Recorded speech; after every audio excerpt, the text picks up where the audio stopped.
ककरा जाको माय कहब हमके ममता के छाह देते रहब लिलोहे टुकर सदखन ककरो नहीं परवाह हेते।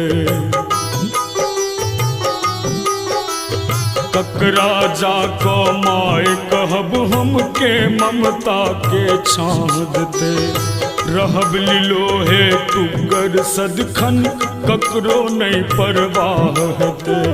भूखल पुत्र औनायत भोजन अहाँ रान्हब कोना, भूखल पुत्र औनायत भोजन अहाँ रान्हब कोना।